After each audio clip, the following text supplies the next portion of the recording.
Hello everyone, welcome back to the channel. In this simple video, I'm gonna show you how you can combine multiple cells into one cells with multiple rows or multiple columns. Alright, so as you can see, I want to make it looks 3D. As you can see, it's like looks untidy, and I will tidy up this format and I'm going to merge some cells. Okay, I'm going to merge this test cells. Just click merge and center. Okay, select cells and merge and center. Select cells, merge and center.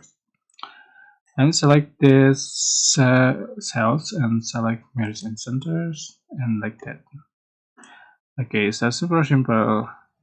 That's how you can combine multiple cells.